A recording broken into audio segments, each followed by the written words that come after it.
Welcome to the Deep Dive, the show that cuts through the noise and gets straight to the essential insights in the world of crypto and beyond. Great to be here. Today, we're diving headfirst into a topic that, well, many of you are intensely curious about: the seductive allure of passive income in crypto. Right. That feeling of your digital assets truly working for you, generating returns even when you're not actively, glued to the charts. Yeah, the dream. Compounding while you sleep. It's a dream of your holdings compounding while you sleep. It's more than just a dream, though. It's a tangible possibility within decentralized finance. The idea that your capital isn't just sitting idly, but is instead actively deployed and growing within this incredibly dynamic and, frankly, ever-evolving ecosystem. It's about making your money work smarter, not just harder. Exactly. And the key to unlocking that potential, the powerful tool we're putting under the microscope today to really supercharge those passive returns, is something called yield aggregators. Ah, yes, the aggregators. Think of them as your personal, highly optimized crypto asset managers, relentlessly hunting for the best opportunities across the DeFi landscape. Now, we know you, our listener, have some very specific questions swirling around this topic, questions that go beyond just the basics. Indeed. You've asked us to unpack the nuts and bolts, how these aggregators actually work, what the significant upsides are, but also, critically, what formidable risks lurk beneath the surface. The stuff you really need to watch out for. Absolutely. You're keen to identify some of the leading platforms, understand their distribution across various blockchains and layer 2 solutions, and how to pick the right network for your unique needs, which is super important these days. And we won't stop there. Yeah. Many of you are asking about the practicalities, how to cheaply transfer your funds from an exchange like Coinbase, which is a major hurdle for many, let's be honest. Oh, definitely. Gas fees can kill you otherwise. You're also rightly concerned about security. Specifically, how to use your Ethereum securely from a hardware wallet like a Ledger or Tangem without resorting to blind signing, a practice that can feel like, well, a leap of faith. A very scary leap of faith, yeah. Nobody wants to sign something they can't fully read or understand. And finally, the million-dollar question, or maybe the multi-ETH question. Where do yield aggregators fit into your overall crypto portfolio? What's the ideal allocation compared to simply HO dealing or, other crypto investments? We'll explore those opportunity costs. Our mission today is crystal clear. This deep dive is designed to unravel every single one of those questions. We're going to distill the most important nuggets of knowledge and insight from the sources you've provided, giving you a definitive shortcut to being truly well-informed about this complex, yet potentially profoundly lucrative corner of DeFi. We've laid out our ambitious mission for this deep dive. To achieve it, we need to start with the fundamental building blocks. So what exactly are these yield aggregators we're talking about, and how do they function in this wild world of decentralized finance? Right. So at their heart, yield aggregators are ingeniously designed vehicles for investors. Their core purpose is to help you earn high returns by automatically optimizing the distribution of your crypto assets among various lending platforms and liquidity pools across the vast DeFi ecosystem. Okay, optimizing distribution. You can genuinely think of them as robo-advisors for your crypto, but operating entirely on-chain, driven by immutable code. I love that analogy. It perfectly captures the essence of automation. It's like having an always-on, super smart financial manager for your digital assets. So instead of a human in a suit, it's a piece of code doing the heavy lifting, right? Precisely. They streamline a process that many crypto enthusiasts are already familiar with, known as yield farming, which, is essentially the active, often arduous search for the best opportunities within DeFi to generate returns on crypto assets that would otherwise just be sitting idle in your wallet. That endless search for yield. Exactly. And this whole concept really started gaining serious traction around, say, 2020. Early platforms like Synthetics laid some groundwork, but it was Compound's introduction of its COMP governance tokens that truly ignited the space. The COMP token launch. That was a moment. It really was. Rewarding users for providing liquidity to the protocol, it was a game changer because it incentivized early participation in a decentralized way, aligning user interests with the protocol's growth. Okay, so robo-advisor and yield farming are key concepts here. But for our listeners who want to peek under the hood, how does this magic actually happen on a technical level? What are the underlying mechanics that make these aggregators tick? Well, the entire foundation of DeFi protocols, and by extension these yield aggregators, is built upon smart contracts. Right, the self-executing code. Exactly. As you probably know, these aren't just simple digital agreements. They are self-executing programs with predefined rules directly coded onto a blockchain. What's absolutely crucial about them is their automation. They perform financial operations without any need for a centralized intermediary or manual intervention. No bank teller needed. None. And once a smart contract is deployed on a blockchain, its code and execution are generally immutable, meaning they cannot be modified. That immutability is a double-edged sword, isn't it? Yeah. Fantastic for trust and transparency once it's proven, but it also means that if there's a bug, uh-oh. You've hit on a critical point. It absolutely underscores the importance of rigorous auditing and, battle testing. Within this smart contract framework, yield aggregators utilize sophisticated algorithms and automated strategies. Okay. These systems continuously monitor market conditions across potentially dozens of different DeFi protocols. They can then dynamically reallocate your invested funds to whichever opportunities are currently offering the most profitable returns, or perhaps the best risk-adjusted returns in real time. So it's constantly scanning and moving things around. Pretty much, yeah. This automation means you, as an investor, don't need to constantly monitor the market or make manual decisions, which can be incredibly time-consuming and prone to human error, not to mention expensive in terms of gas fees if you were doing it yourself. Right. Click, click, approve, approve. Yeah. Those fees add up fast. So you deposit your funds into a specialized vault, and then that vault's smart contract takes over. And you get a digital receipt for your deposit, right? Like an IOU. Precisely. When you deposit funds into an aggregator, they're typically sent into these specialized vaults, which are themselves smart contracts. These vaults then execute the pre-programmed strategies. In return for your deposit, you usually receive pool shares, often in the form of liquidity tokens, which represent your proportional ownership of the assets within that vault. Gotcha. So that token is my claim on my share of the pool. It's your proof of stake in that particular strategy, exactly. What are some of the most common strategies these aggregators employ to generate yield? Because optimizing asset distribution sounds a bit abstract on its own. What are they actually doing with the funds? Good question. Let's break down some of the most prevalent strategies. One core method is lending. Aggregators will deposit funds into decentralized lending platforms like Aave, Compound, or DYDX. The big names. Right. On these platforms, interest rates are set algorithmically based on supply and demand. You, as the supplier of funds, receive interest while borrowers pay it. The yield here primarily comes from the demand for borrowing. Okay. Pretty straightforward lending and borrowing. It seems straightforward, yeah, but here's a crucial insight. While lending seems simple, its yield often serves as a baseline. The real alpha or outsized returns in aggregators don't just come from simple lending. It often comes from the sophisticated, sometimes high-risk, multi-step strategies that leverage new token emissions. So getting those bonus tokens. Exactly. This means you're often getting paid not just for lending, but for bootstrapping a new protocol or providing essential liquidity to it.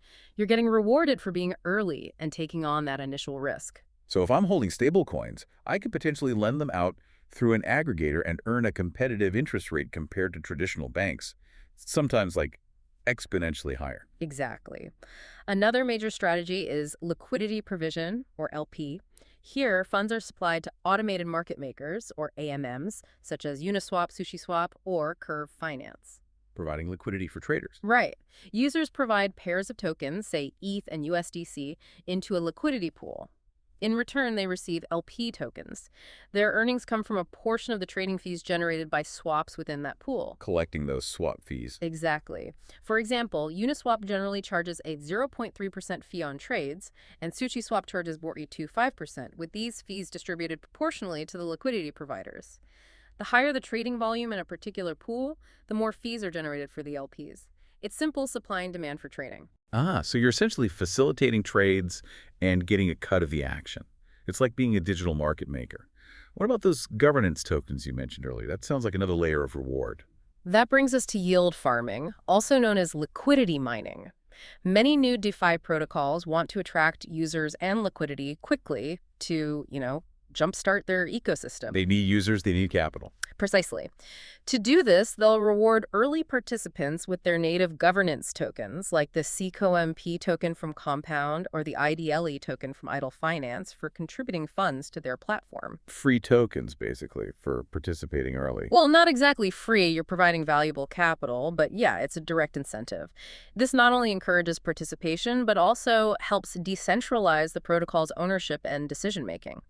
These governance tokens are valuable because holders typically get a say in the project's future direction, and sometimes they also entitle holders to a share of the protocol's revenue, adding another stream of potential returns. That's a clever way to bootstrap a network and align incentives, turning users into stakeholders.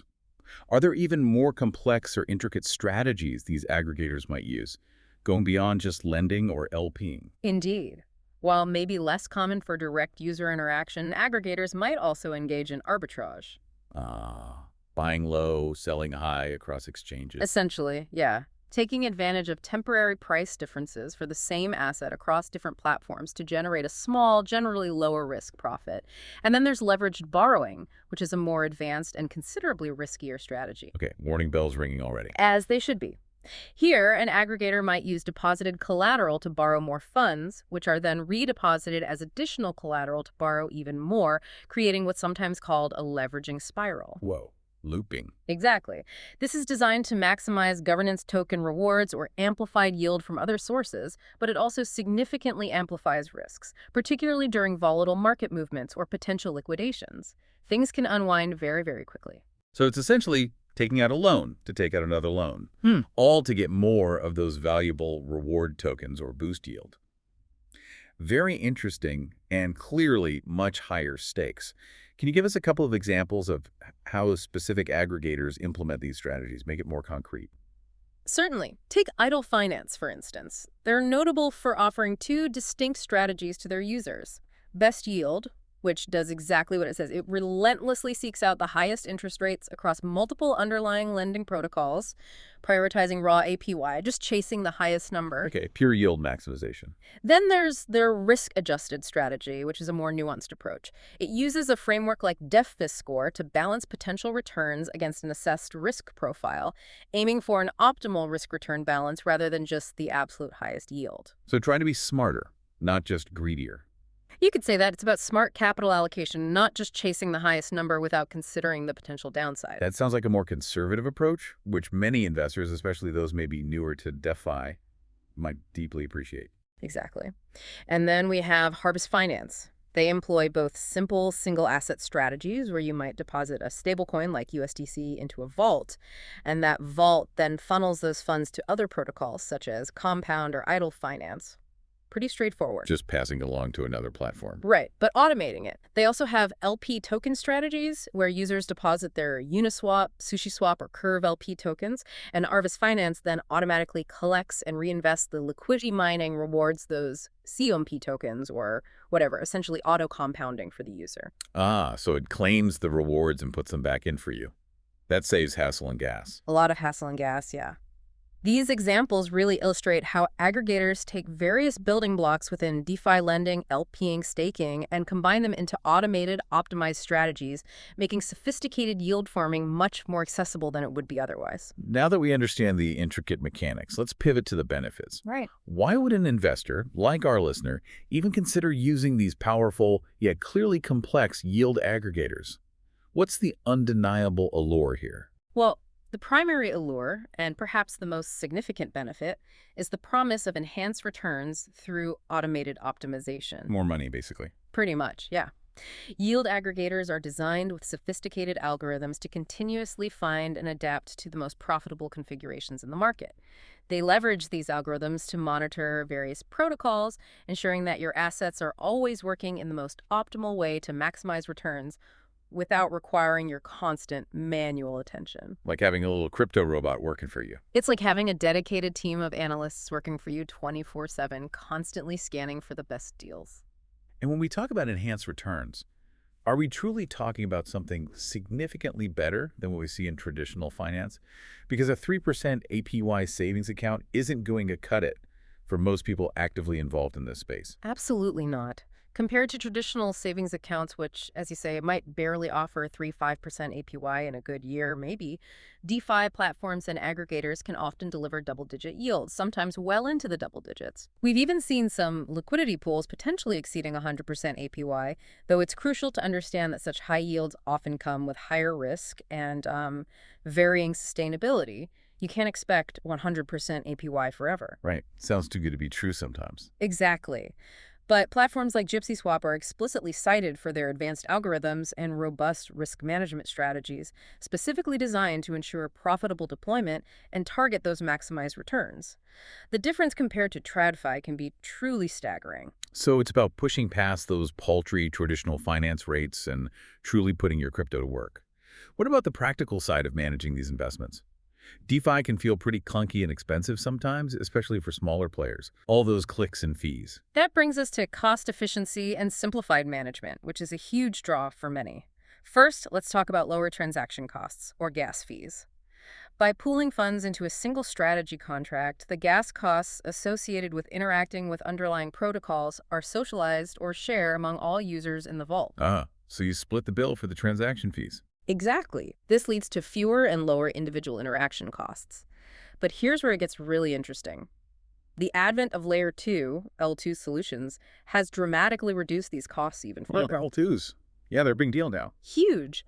After the Ethereum Denkin upgrade in March 2024, swap fees on L2s plummeted to below $0.01 per transaction. We're talking fractions of a cent. Seriously. Sub-cent fees. Seriously. This makes smaller transactions, even in the $110 range, economically feasible, which was previously almost impossible to justify on the congested Ethereum mainnet where a swap could cost $50 or more. If fees truly drop to sub-cent levels on L2s, it sounds revolutionary.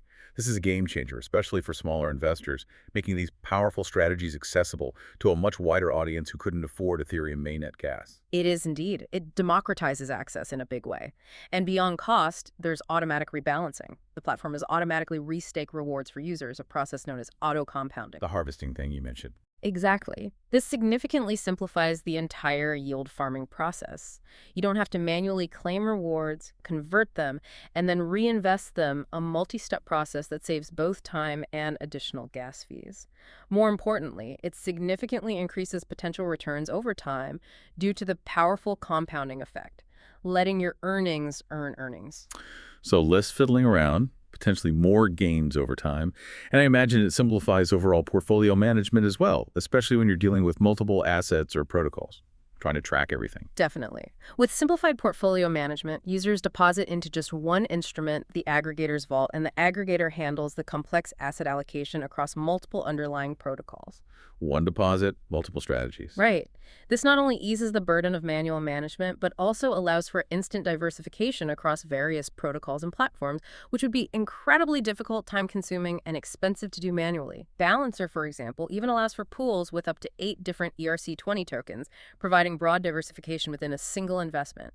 This truly sounds like a set-it-and-forget-it type of hands-off approach to crypto investing, which is precisely what many people are looking for, that true passive income dream. Precisely. It genuinely offers passive income. Yield aggregators allow you to put your idle crypto to work, earning interest and reward tokens without needing to actively trade or try to time the market. It transforms dormant assets into income-generating ones. Making your crypto work for you. That's the goal. And as we just discussed, the ability to include multiple tokens in a single pool, as seen with platforms like Balancer, also enhances diversification, spreading risk without requiring active management of numerous separate assets, which can feel like, juggling flaming torches sometimes. Finally, what does this mean for the broader crypto ecosystem in terms of technological advancement? Because DeFi isn't just about personal gains, it's a movement. Right? A different way of doing finance. From a broader perspective, DeFi, including yield aggregators, represents a significant technological advancement in finance. It offers inherent opportunities for lowering costs, expanding access to financial services, globally think unbanked populations, and increasing transparency through blockchain technology and smart contracts.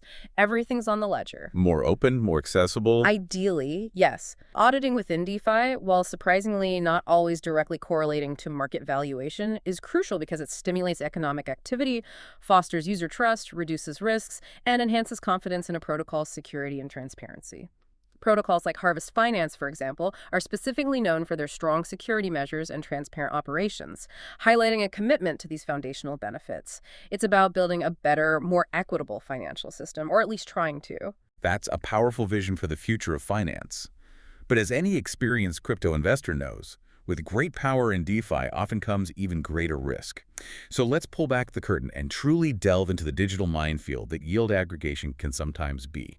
What's the biggest threat when engaging with these platforms? Where can things go badly wrong? Without a doubt, smart contract vulnerabilities pose the most significant and pervasive risk. DeFi platforms, and by extension, yield aggregators, are entirely built on code, software. Ones and zeros. And if this code is poorly written, contains bugs, or has design flaws, it can be ruthlessly exploited by malicious actors, leading to massive, irreversible losses for users. Once the funds are gone, they're usually gone for good. No chargebacks in crypto. None. We've seen this play out with devastating consequences repeatedly. Can you give us some concrete, perhaps even terrifying, examples of these exploits? Because the sheer scale of some of these hacks, it's truly staggering. It's not small amounts we're talking about. Unfortunately, the list is long and sobering. In 2022, the Ronin network, a sidechain for the popular Axie Infinity game, lost a staggering $625 million due to code defects in its bridge contract. Just gone. Over $500 million. Wow. More recently, in 2023, Euler Finance suffered a $197 million loss from sophisticated flash loan attacks. To briefly explain, flash loans allow an attacker to borrow a massive amount of uncollateralized capital, execute a series of manipulations like messing with price oracles or draining liquidity pools, and repay the loan, all within a single blockchain transaction. Borrow, manipulate, repay, profit. All in seconds. If successful, the entire exploit costs the attacker virtually nothing up front. And even battle-tested protocols aren't immune. Harvest Finance, for instance, experienced a flash loan attack on October 26, 2020, when an attacker manipulated prices to steal funds from USDC and USDT vaults. Yearn Finance, a pioneer in this space, also lost $2.8 million in an attack in February 2021. So even the big names aren't totally safe. These examples highlight that even with audits, risks remain, and the ingenuity of attackers is relentless. It's a constant cat-and-mouse game. That's truly terrifying, isn't it? It reminds me of those news headlines where a single, seemingly small bug ripples through a massive system. Because it's not just the individual smart contract that's a risk, is it? It's how they all interact, a digital house of cards waiting for one card to wobble. Exactly. That's what we call composability risk. DeFi is like building with financial Lego bricks. While individual smart contracts might be secure in isolation, yield aggregators combine multiple smart contracts from different underlying protocols. Stacking protocols on top of each other. Right. This greatly increases the attack surface, creating a complex web of dependencies. A failure or vulnerability in just one underlying component, one Lego brick, can cause a ripple effect throughout the entire ecosystem, leading to cascading failures. Domino effect. Precisely. We saw a stark illustration of this during the 2022 Terra collapse, where protocol composability amplified risks, triggering an estimated $40 billion in cascading liquidations as one domino fell after another. It was brutal. So a small crack in one place can bring down a whole house of cards if they're all interconnected. What about human elements, like control over the protocol itself? Can that also be a vulnerability? Is it always decentralized? Absolutely. That introduces the risk of admin keys and governance attacks. Many protocols, especially newer ones, for flexibility and upgrades and improvements, utilize admin keys, which can give a central authority, usually the core team, significant power to change the contract's parameters, or even, in worst cases, drain funds. So much for decentralization, then. It inherently contradicts the decentralized ethos and presents a single point of failure or a rug pull risk. In truly decentralized governance, where token holders vote, an attacker could potentially gain control of a protocol, for instance, by buying or borrowing a sufficient number of governance tokens on the open market and then vote to change the protocol's rules to their benefit, often to the detriment of other users. Like a hostile takeover, but with governance tokens. Essentially, yeah. Or a majority of token holders could take actions that violate the rights of minority holders. Such events erode trust and can destabilize a project entirely. So if I'm looking to invest, how do I, as a diligent investor, protect myself against these pervasive smart contract risks? What are the practical steps? The best mitigation is to stick to battle-tested platforms. Look for aggregators and underlying protocols that have undergone multiple rigorous security audits by reputable firms and have a strong, demonstrable track record of operations without major incidents. Look for the survivors, the ones who've been around and haven't blown up. Pretty much. Think of compound urine finance, though, as we noted, even they aren't totally immune, but they've survived and adapted. Additionally, insurance protocols like Nexus Mutual and Insurus offer cover specifically against smart contract risks, providing a layer of financial protection. DeFi insurance. Interesting. Yeah, though it's important to understand the specific terms and limitations of such policies. They don't cover everything, and payouts aren't guaranteed. Okay, smart contract risk is clearly number one. What about something called impermanent loss? That's a term I hear often in DeFi, especially with LPs, and it sounds permanent despite the name. It's a critical and often misunderstood concept for liquidity providers. Impermanent loss, IL, occurs when the price of assets you've deposited into a liquidity pool changes significantly compared to when you initially deposited them. So the price is moved after I put my money in. Right. The impermanent part refers to the fact that the loss only becomes permanent if you withdraw your funds at that moment. The key here is that at the time of withdrawal, you would have actually been better off simply holding those assets in your wallet rather than providing them to the pool. You lost out compared to just dealing. Can you walk us through an example to make that clear, maybe a relatable scenario? I remember hearing a story of someone who put their ETH into a pool, watched its price surge, and thought they were making a fortune, only to pull it out and realize they had less ETH than they started with. That's the painful reality of impermanent loss, isn't it? That's a perfect real-world illustration. Imagine you deposit 1 ETH and say 3,000 USDC into a pool, assuming 1 ETH is worth 3,000 USDC at that moment. The pool's internal ratio then holds an equal value of both assets. 50-50 value split. Right. Now, if the price of ETH doubles to 6,000 USDC, arbitrage traders will step in. They see the pool is selling ETH too cheaply relative to the market. They'll add USDC to the pool and take out the cheaper ETH until the pool's ratio matches the new 6,000 USDC per ETH price. So arbitrageurs rebalance the pool for you, but take some of your ETH in the process. Exactly. This action means that when you eventually withdraw, your share of ETH in the pool will have decreased, and your share of USDC will have increased to maintain that 50-50 value split at the new price. So, while your total dollar value might still be up compared to your initial deposit, you would own less ETH than if you had just held on to your original 1 ETH and 3,000 USDC. The pool had to sell some of your appreciating ETH to buy the relatively less valuable USDC to stay balanced. Ouch. So you miss out on some of the upside of the asset that went up. That's IL. During extreme market conditions, impermanent losses can even exceed 50%, potentially wiping out any fee income you've earned from swaps and then some. That really highlights the hidden cost and risk of providing liquidity to volatile pairs. So how can one mitigate this, or at least reduce their exposure? Is there any way around it? One effective mitigation is to farm with stablecoin pairs, such as DIU SDC USDT. Since stablecoins are designed to maintain a stable peg to fiat currency, ideally $1, the price divergence between them is minimal. This drastically reduces exposure to impermanent loss because their relative prices don't change much. Stick to assets that don't move much against each other. Makes sense. Protocols like Curve Finance are also specifically designed to limit IL by pooling assets with equal pegs using specialized mathematical formulas. And platforms like Balancer allow for weighted pool assets, maybe 80% ETH, 20% USDC, where liquidity providers can retain more of the upside during price spikes by adjusting the ratio of assets in the pool, though this comes with its own complexities. So there are ways to manage it, but it's inherent in standard 50-50 AMMs with volatile assets. What about how these protocols get their data? You mentioned price feeds earlier. That also sounds like a very real, very vulnerable point of failure. Indeed, that's oracle risk. DeFi protocols frequently rely on oracles, basically trusted data messengers to bring external data, like real-world price feeds for assets, from off-chain sources onto the blockchain. Smart contracts can't inherently access external data. They need a bridge to the outside world. Exactly. If an oracle fails to provide timely or accurate information, or if that data is intentionally tampered with, the smart contracts that depend on it can execute improperly. This could lead to incorrect liquidations, asset price manipulations, or worse, draining funds based on faulty data. And manipulation of these oracles has led to real-world exploits, hasn't it? Because the stakes are so high, Manipulating a trice feed could let you do all sorts of nasty things. Unfortunately, yes. An attacker could, for example, undertake large, coordinated trades on an external, perhaps low liquidity exchange specifically to temporarily alter an oracle's market price feed for a moment. Manipulate the source the oracle is reading from. Right. Even if they incur losses on that initial manipulative trade, the profit from corrupting the oracle's price and then exploiting a vulnerable DeFi protocol, like borrowing against artificially inflated collateral or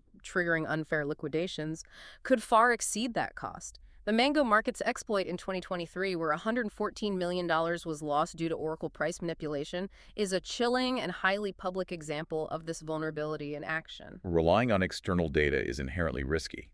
Beyond code and data, the crypto market itself is notoriously volatile, almost legendary for its swings. How does that inherent market volatility factor into the risks for yield aggregators? That's where market volatility and liquidity risks become paramount. Cryptocurrencies are inherently erratic, prone to extreme price swings, sometimes called black swan events, though they happen more often than the name suggests in crypto. Yeah, crypto black swans seem pretty common. And leveraged trading within DeFi only amplifies these risks. We saw this in June 2023 when the CRV token plummeted, leading to a cascade of $80 million in forced liquidations on the DYDX exchange, wiping out positions almost instantly. Furthermore, some DeFi protocols operate with very low collateralization ratios, sometimes as low as 110%. Meaning you only need $110 worth of collateral to borrow $100. Exactly, which is significantly below the 125% or more typically seen in traditional finance. This makes them extremely vulnerable to sudden market shocks or rapid deleveraging events. A small dip can trigger mass liquidations. And what happens if everyone tries to pull their money out at once, perhaps during one of those black swan events? It sounds like a bank run, but on-chain. That's precisely it, and it leads to liquidity drying up. Many DeFi protocols have limited liquidity pools, especially for certain less common assets, and struggle to handle large-scale redemptions, particularly during periods of high market stress. Think trying to sell your tokens when everyone else is selling too. The exit door gets jammed. Exactly. The 2022 Terra collapse vividly demonstrated this when Anchor Protocol's UST stablecoin lost its peg and its liquidity rapidly depleted. As users panicked and tried to exit back to other assets, the system couldn't cope. Liquidity vanished, leading to the system's eventual collapse and a loss of over $40 billion in value. This risk is further exacerbated by liquidity fragmentation across various cross-chain applications, making it harder to access deep pools of capital quickly when you need it most. So much innovation, but also so much uncertainty, especially when it comes to the legal side of things. How does regulatory uncertainty impact all of this? Because it feels like the Wild West sometimes, legally speaking. It's a massive and ongoing challenge, akin to building a house on shifting sand. The regulatory environment for DeFi is still developing globally, making jurisdiction and enforcement incredibly challenging. Who regulates a protocol run by anonymous devs with users everywhere? Good question. Regulators are grappling with how to classify the diverse range of DeFi products. Are they securities, commodities, currencies, or something else entirely? This ambiguity has significant implications for licensing, reporting, and compliance requirements for protocols and even individual users. Are your yield earnings interest income? Capital gains? Something else? And changes in regulations can have a direct and very real impact on investors, right? It's not just abstract legal talk affecting the protocols. Absolutely. Changes in regulations can impact platforms directly, potentially leading to asset freezes, platform shutdowns, or severe legal complications for users who might find their assets suddenly inaccessible or subject to new taxes or reporting rules they weren't prepared for. Your funds could get locked up overnight by a government order. It's a possibility. Efforts like the Clarity Act in the U.S. aim to define standards for SEC versus CFTC jurisdiction, but the legal status of many tokens and income strategies remains unclear, creating an environment of significant legal exposure for both protocols and users. It's a sort of Damocles hanging over the entire space. What about the tension between censorship resistance, which is a core, almost philosophical tenet of crypto, and the potential for illicit activities? It feels like an unavoidable trade-off. The tech is neutral, but people aren't always. This is a profound ethical and regulatory dilemma. While blockchains offer powerful censorship resistance, meaning transactions generally cannot be blocked by a central authority, this also means they can be exploited by bad actors for scams, theft, money laundering, financing terrorism, and other criminal activities. The dark side of permissionless systems. Right. Some even raise concerns about their potential use for things like unregulated fractional reserve cryptocurrency banks, which could increase financial instability on a broader scale. Regulators face the delicate task of balancing innovation with consumer protection and preventing illicit use without stifling the underlying technology's potential. It's a very fine line to walk. As traditional financial institutions get involved, they face new, perhaps unfamiliar risks too, I imagine, creating a complex interaction between the old world and the new. Definitely. As traditional financial firms engage more with crypto, they face significant intersections with traditional finance. A crypto market meltdown could expose them to direct losses, legal exposure from customers who lose money, and severe reputational damage. Critically, they may not yet fully appreciate the unique and amplified risks inherent in DeFi, which operates under very different principles and risk profiles than the traditional financial system they are accustomed to. It's a steep learning curve, and some might get burned.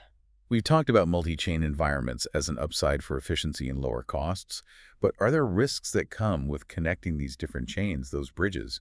They sound fragile. Yes, very much so. There are significant cross-chain vulnerabilities. While multi-chain environments expand DeFi's reach, the efficiency and security of collaboration between these disparate chains can be low. The bridges used to transfer assets between chains, locking assets on one chain and minting a representation on another, are often highly attractive targets for attackers due to the vast amounts of locked capital they hold. Huge honeypots. Exactly. The Wormhole Bridge, connecting Solana and other chains, lost $320 million in 2022 due to vulnerabilities. Ronin, which we mentioned earlier, was also a bridge hack. These incidents demonstrate the immense risk inherent in these vital, yet often complex and less audited cross-chain connections. A bridge failure can be catastrophic. And what about malicious actors trying to game the very systems designed to reward users for participation, like gaming the yield farming rewards? That's where Sybil attacks come in. In liquidity mining programs, malicious actors can create multiple fake identities or wallets, Sybils, to gain an undue disproportionate share of token allocation. They farm the rewards with many fake accounts. Sending in more than their fair share. Right. This can lead to token price dumps as they offload their ill-gotten gains onto the market, undermining the fairness and economic viability of the reward distribution for legitimate users. Protocols like Hop Protocol and Optimism have focused significant efforts on implementing anti-Sybil mechanisms to try and combat these types of attacks and ensure fair distribution. Finally, for the everyday user, how complex is all of this? Because if it's too difficult to use, if the user experience is terrible, it's not going to reach mainstream adoption no matter how cool the tech is. Frankly, complexity for users remains a significant barrier to broader acceptance. DeFi applications can be operationally complex. You need to securely manage your private keys, understand fluctuating gas fees, navigate sometimes unintuitive interfaces, understand transaction approvals. It's a lot for someone coming from a simple banking app. It really is. This complexity limits mainstream acceptance. Industry reports indicated only around 500,000 daily active DeFi users back in 2022, which is a tiny fraction compared to the scale of traditional finance or even centralized crypto exchanges. The UX hurdle is real, and while it's improving, there's still a long way to go. Wow, that's a comprehensive and, frankly, a bit daunting list of risks. It's clear that this isn't a space for the faint of heart or the unprepared. You need to go in with your eyes wide open. But despite these risks, the sector is growing, capital is flowing in, so there must be some compelling platforms out there actually delivering value. Let's shine a spotlight on some of the key players in the yield aggregator space. Who are the pioneers and the current leaders you'd want our listener to know about? Okay, yeah, let's talk platforms. When we talk about pioneers, Yearn Finance, YFI, immediately comes to mind. They're a true innovator, practically inventing the concept of automated yield aggregation back in the DeFi summer of 2020. The OG aggregator. Pretty much. Yearn offers a diverse range of automated vaults, each with unique yield-generating strategies catering to different risk appetites from simple stablecoin lending to more complex strategies. They're known for a strong community, rigorous audits, and continually evolving strategies to provide optimal returns. They built a lot of trust early on. But I've heard Yearn can be a bit intimidating for new users, especially with its origins on Ethereum mainnet. The interface isn't always the friendliest. That's a fair point. One of the downsides can be its interface, which, while powerful, might feel complex for beginners. And since it primarily operates on the Ethereum mainnet, it can incur those higher gas fees we discussed, making smaller deposits less viable. However, its long-standing presence, robust ecosystem, and commitment to security speak volumes about its pioneering status. It's still a major player. Okay, so Yearn is key. Who else is leading the pack, maybe especially for users looking beyond just Ethereum? Another leader to consider, especially for multi-chain enthusiasts, is Beefy Finance, BFI. This is a truly multi-chain yield optimizer, providing vaults across a wide variety of blockchain networks: Polygon, Arbitrum, Optimism, Base, Avalanche, Phantom, many others. So much wider access, potentially lower fees on those other chains. Exactly. It's often described as battle-tested, with a very good track record of security and uptime. It offers broader exposure to different DeFi ecosystems, which is really important for those looking beyond just Ethereum for cheaper transactions or different opportunities. Beefy is known for its auto-compounding vaults across many, many chains. Multi-chain is definitely a plus for accessibility and cost, widening the net for where you can deploy your capital. Yeah. Are there any more specialized or emerging players that our listeners should know about? Perhaps for specific asset classes or chains, maybe something less general purpose? Absolutely. If you're looking for lower volatility strategies, particularly with stablecoins, a CryptoS is an excellent choice. It's known for its stablecoin-focused vaults, catering to investors seeking attractive yields with significantly reduced price fluctuation risk, minimizing that impermanent loss issue. Good for the risk-averse crowd? Potentially, yes. It's also been around since 2020 without any reported exploits, which is a strong testament to its security in this volatile space. Then there's Harvest Finance, which we mentioned earlier. It also supports multiple networks, including Ethereum, Polygon, and BNB Smart Chain. They too focus heavily on stablecoin strategies and are recognized for their strong security measures and transparent operations. So if I'm particularly interested in stablecoin yields, aiming for more predictability, those two, CryptoS and Harvest, might be good places to start my research. What about more niche, high-performance strategies, maybe taking on a bit more risk for potentially higher reward? For those interested in maximizing returns, specifically from Curve finance pools, which are huge for stablecoin swaps, Convex Finance is an absolutely significant player. It provides high returns by simplifying staking within Curve's complex ecosystem and offers innovative reward distribution programs using CRV and its own CVX token. So it's like a yield booster specifically for Curve. That's a great way to think of it. However, users should be aware that it exposes them directly to CRV token price risk, and its strategies are inherently limited to Curve-related pools. What's fascinating here is that Convex now controls over 50% of Curve's governance power through locked CRV tokens. Whoa, over half the voting power. Yeah, which speaks to its immense influence and strategic importance within that particular ecosystem. It's a powerhouse in the Curve wars. That's a substantial amount of power concentrated in one protocol, making it a force to be reckoned with. Any other specialized ones, maybe for Bitcoin exposure and DeFi or specific chains we haven't mentioned? You also have Badger DAO, which is focused specifically on accelerating the adoption of Bitcoin and DeFi.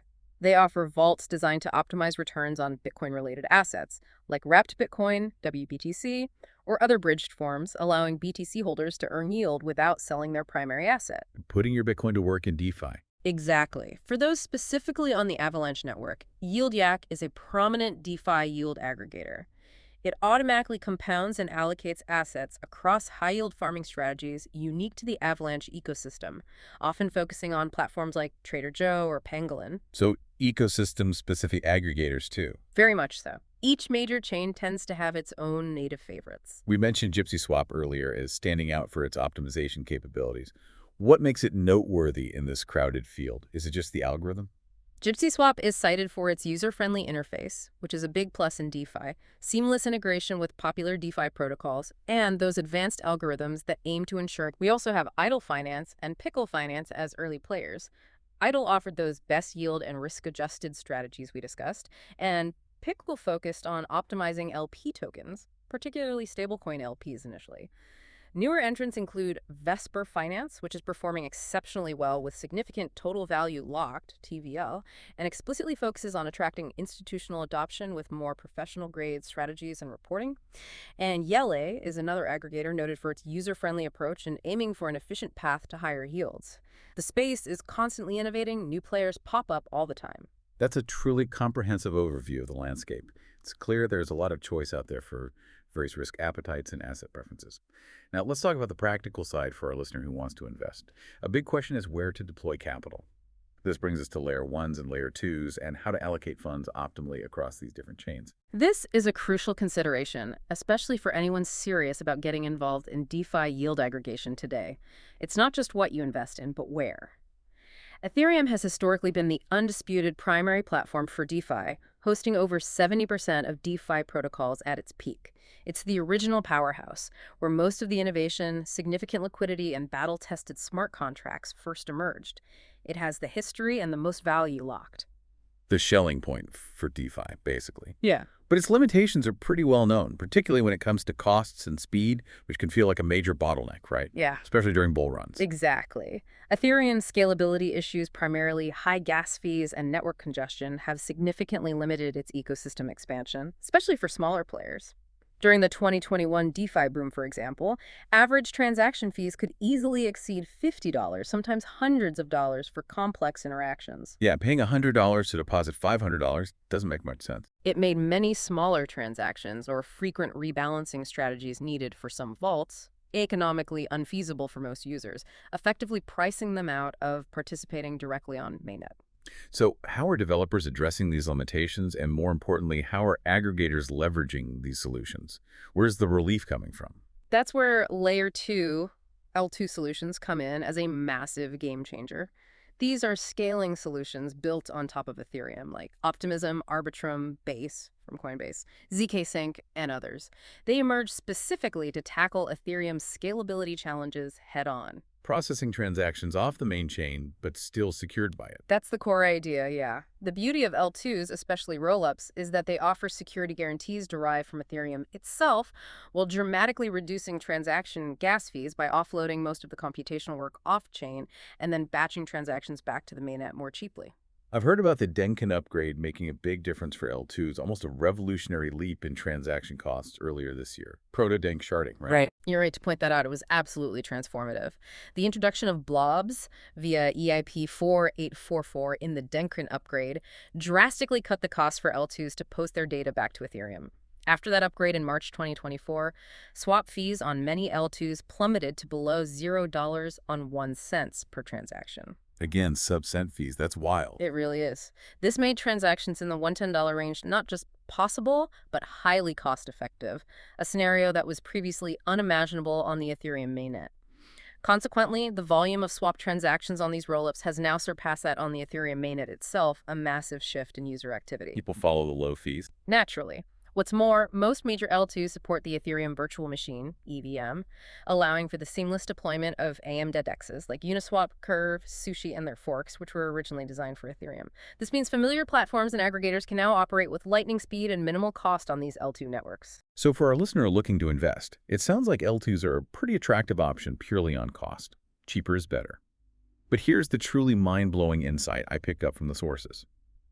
It's not just that L2s are cheaper, it's that for many liquidity providers, staying on the Ethereum mainnet with its crowded pools might actually be a suboptimal strategy, causing you to underperform compared to L2s or even just staking ETH.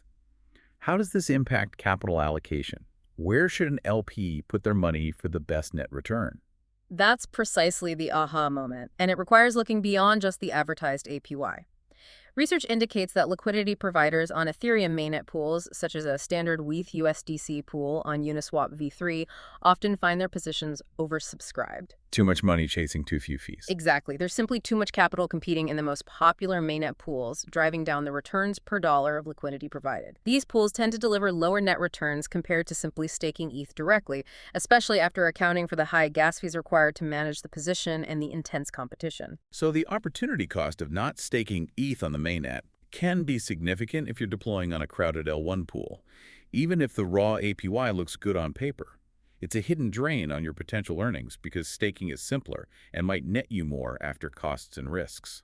Precisely.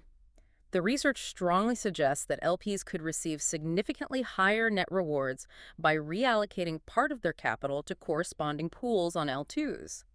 The lower costs on L2s allow LPs to adjust their concentrated liquidity market maker, CLMM, positions like those on Uniswap v3 much more frequently and cheaply. So they can tighten their price ranges more often on L2s. Exactly.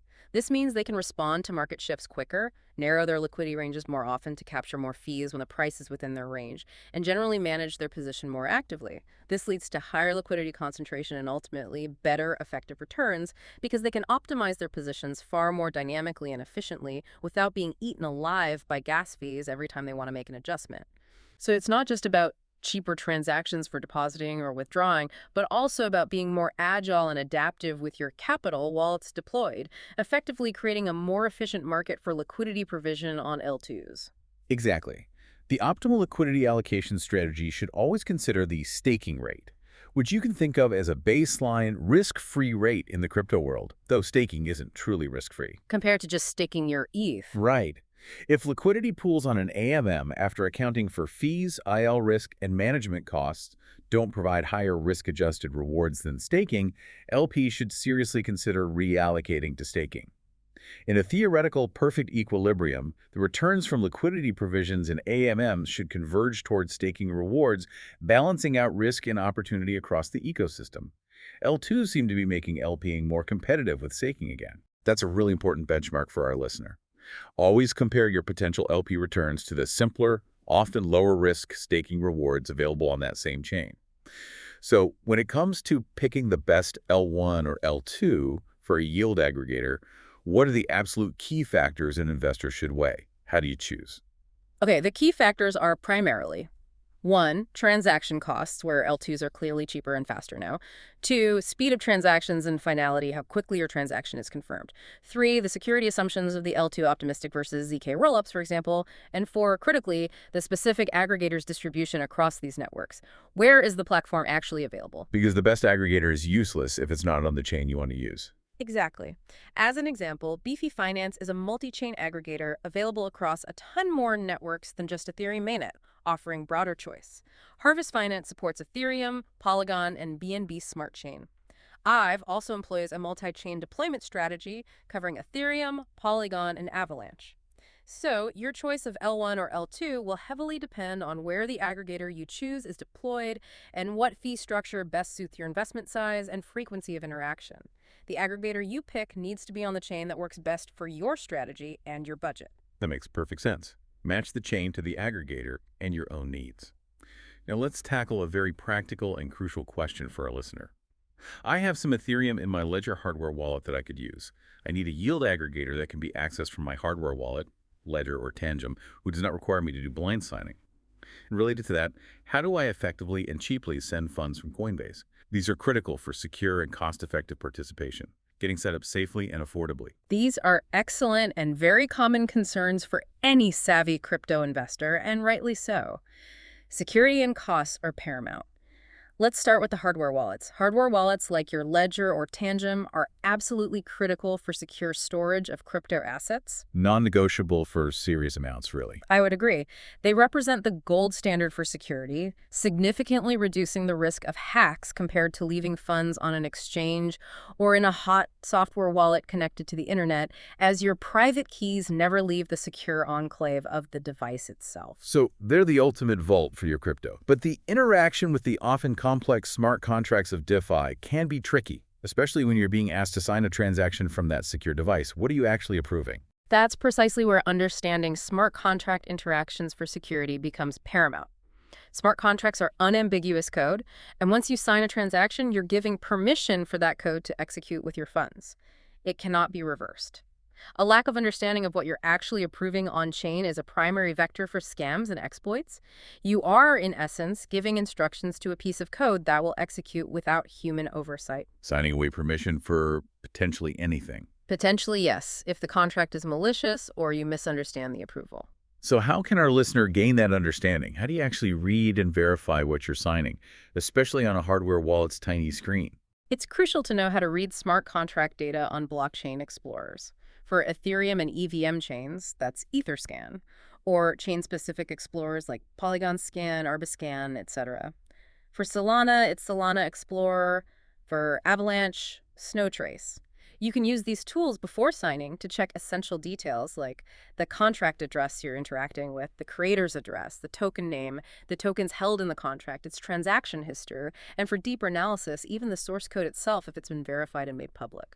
Do your homework on the contract before you connect your wallet. Absolutely. Being able to verify a contract's activity and history helps you assess its legitimacy and safety before interacting. Always double-check contract addresses against official sources like the project's website or documentation. Don't trust links from random DMs. That sounds like a lot of manual diligence, which can be daunting, especially for less technical users. What about this blind signing issue specifically? That sounds inherently insecure and antithetical to the very idea of hardware wallet security, signing something you can't see. It is, and it's a very significant security concern that the industry has wrestled with. Traditionally, many cold storage solutions, including hardware wallets interacting with complex DeFi protocols, have sometimes required users to approve transactions without seeing what they're signing in a clear, human-readable format on the device screen itself. Just shows a long string of code or data. Often, yeah. Or just asks, sign transaction. This blind signing means you're approving an action on-chain without full transparent visibility of its intricate details, like which function you're calling, what parameters you're passing, which assets might be moved. This is akin to signing a blank contract and blindly trusting the website or app presenting the transaction to fill in the correct terms later, a huge unacceptable risk in any financial context, let alone crypto. So our listener wants to avoid that entirely, and for good reason. Are there aggregators or, more broadly, chains and interfaces that fully support hardware wallets without requiring blind signing, especially for Ethereum assets on EVM chains? This is an area where innovation is actively and rapidly happening, thankfully, driven by user demand for greater security and transparency. The Radix chain is explicitly mentioned in some sources as being, by design, the most secure chain. No blind signing, no token approvals, massively reduced risk of smart contract hacks. Now, Radix is a different ecosystem, not EVM, but it highlights that solutions can exist that prioritize transaction transparency and eliminate blind signing through the fundamental design of the platform and its asset handling.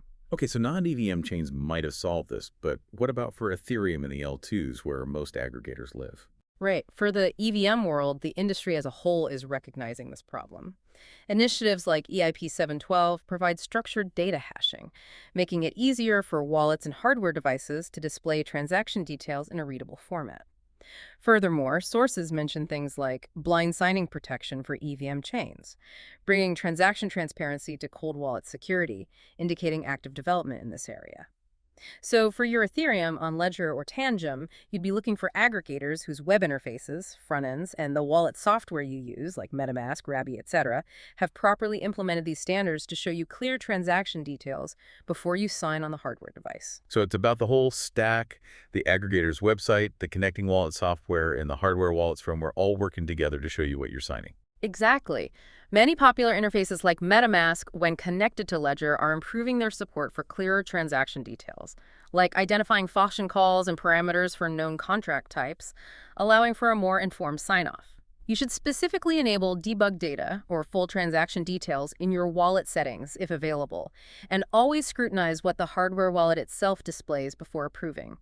If it just shows a hex string and asks sign, be very wary. Look for aggregators known for using clear, modern interface standards.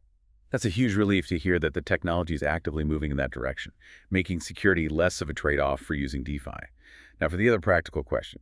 Getting funds from Coinbase cheaply and efficiently to actually use these aggregators on L2s. How do you do that?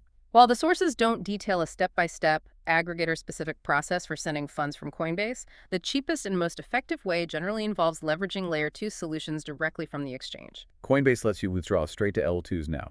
Yes, Coinbase, being a major forward-thinking exchange, often supports direct withdrawals of ETH and stablecoins to popular L2s like Arbitrum, Optimism, and its own Chainbase.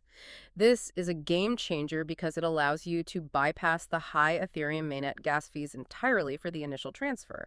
You don't need to withdraw to L1 and then bridge, which costs gas twice.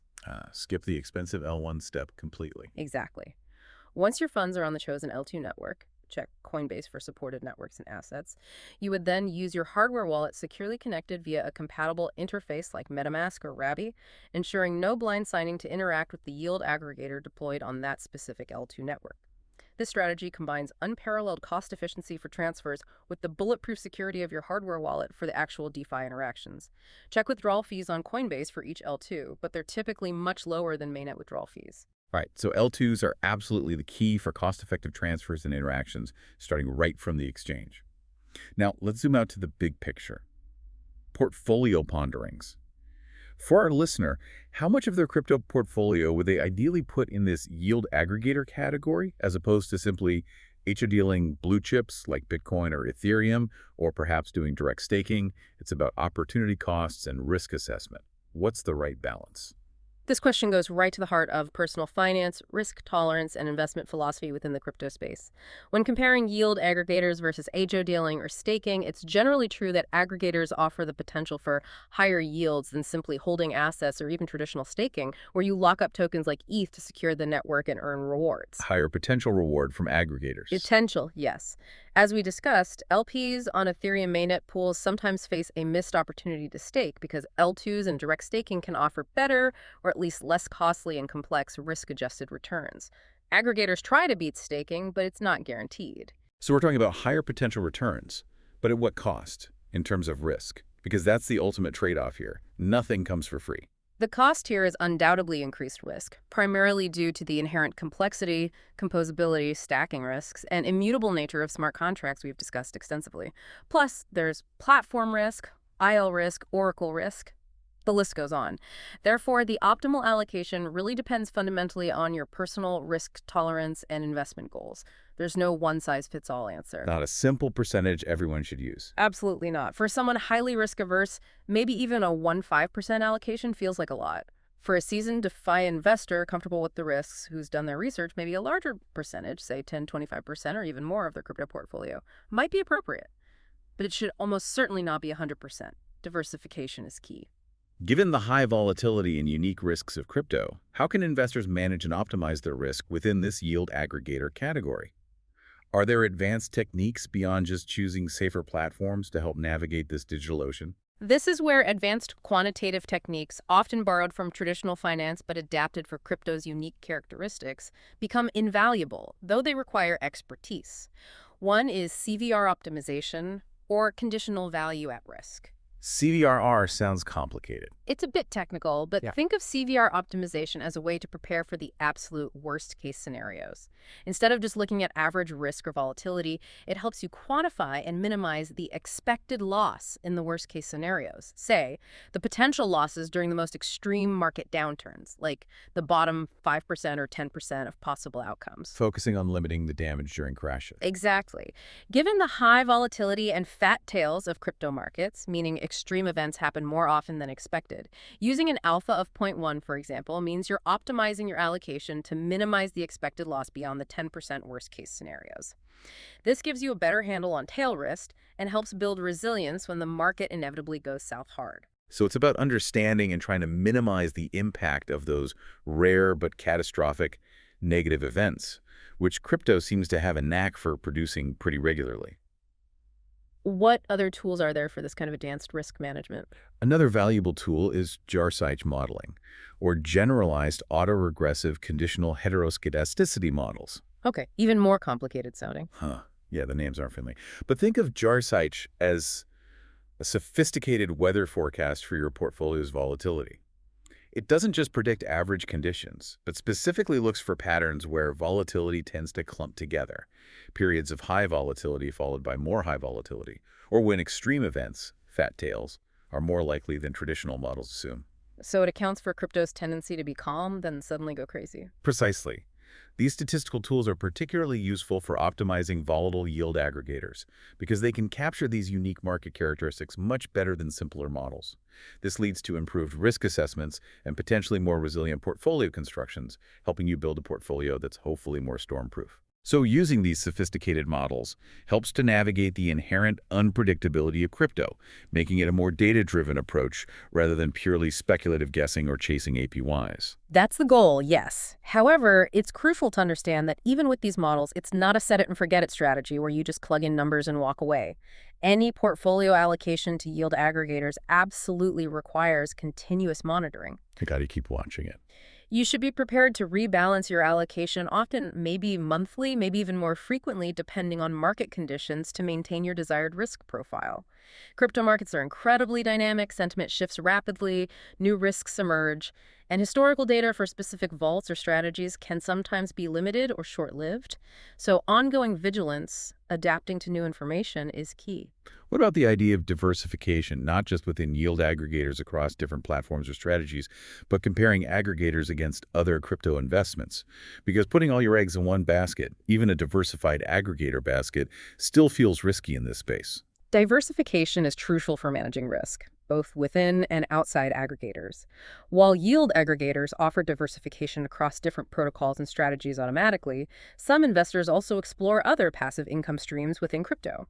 For example, some might look into algorithmic trading bots, which might offer more steady returns with potentially less direct smart contract risk, though they have their own risks. Or maybe lending on centralized platforms or just simple ETH staking. Considering the whole crypto passive income landscape. Right. It's about weighing those opportunity costs and ensuring you're not overly concentrated in any single area or type of risk. And always, always consider the sustainability of yields. If an aggregator is offering 500% APY, you need to ask how and for how long. Is it just based on temporary high token emissions designed to attract users, which will then slow down dramatically? The mercenary capital problem. Farm and dump. Exactly. Or are they using unsustainable leverage or risky strategies? Due diligence on the underlying tokenomics, the source of the yield, and the emission schedules is absolutely essential. If it looks too good to be true, it probably is a very relevant saying in DeFi. Finally, what's the regulatory perspective on allocating to these high-yield strategies? How do traditional finance bodies, with their emphasis on prudence and protecting savers, view this relatively new and wild frontier? Are they warming up to it? From a regulatory standpoint, particularly in stricter jurisdictions like the U.S., bodies like ERISA, which governs 401k retirement plans, apply a stringent, prudent investor principle. And right now, it's currently very difficult, if not impossible, for a traditional fiduciary to demonstrate that single volatile tokens, self-custody arrangements, or complex staking DeFi returns are suitable for average savers. Too risky, too complex, too unregulated for grandma's pension fund. Essentially, yes. There's a lack of standardized net asset value (NAV) calculations, a lack of stable and deep liquidity guarantees, and certainly no clear custodial audit trails like they have in TradFi. This highlights a very cautious, even skeptical approach from traditional finance regarding allocating significant capital to high-risk DeFi strategies. They simply don't have the established frameworks to classify, value, secure, and audit these assets and strategies in the way they do with traditional stocks and bonds. So while the yields are incredibly attractive for those who understand and accept the risks, it's not something a traditional pension fund or cautious financial advisor is likely to recommend to their clients right now. Not without significant regulatory evolution and clarification, no. While legislative efforts like the potential Genius Act and Clarity Act are working towards establishing frameworks for things like stablecoins and staking services, which may eventually provide more clarity and potentially safer avenues for institutional and larger-scale participation, these frameworks are still very much evolving and uncertain.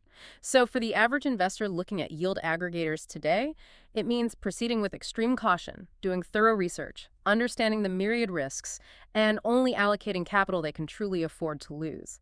It's still the high-risk, high-potential reward frontier of finance. This has been a truly fascinating and incredibly detailed deep dive into the world of crypto yield aggregators. Let's briefly recap the key takeaways, tying everything together for our listener who's been following along. Absolutely. We've thoroughly covered the core mechanics of yield aggregators, explaining how they act like automated robo-advisors leveraging complex smart contracts for strategies ranging from relatively simple lending to sophisticated liquidity provision and yield farming. We hit the upsides too, the promise of enhanced returns far beyond traditional finance, the incredible cost efficiency now possible through the adoption of L2s, and the simplified passive income potential. Critically, though, we delve deep into the substantial risks from omnipresent smart contract vulnerabilities and the often painful impermanent loss for LPs to oracle risks, market volatility, liquidity crunches, and the ever-present shadow of regulatory uncertainty. It's not risk-free. Not at all. We also shone a light on leading platforms like the Pioneer Yearn Finance and the multi-chain powerhouse Beefy Finance, among many others. We discussed the strategic advantage of L2s for cheaper and more agile capital deployment, maybe even better net returns than Mainnet now. And importantly for the listener-specific questions, we emphasize the critical importance of hardware wallet security, particularly avoiding blind signing by using modern interfaces and checking device prompts carefully, and how to leverage L2s for cheap transfers right from exchanges like Coinbase. Finally, we looked at the nuanced approach to portfolio allocation, balancing those enticing high yields with meticulous risk management. Maybe using advanced tools like CVR and JRCH if you have the expertise, always considering the sustainability of the yield source and understanding where this fits compared to HO dealing or staking. It's a complex calculation based on individual risk tolerance. So what does this all mean for the future? Here's a final thought to leave you with. As DeFi continues its relentless evolution, with Layer 2 solutions dramatically optimizing costs and security measures like transparent signing gaining crucial traction, will yield aggregators eventually become a staple, a common tool for every investor looking for passive income?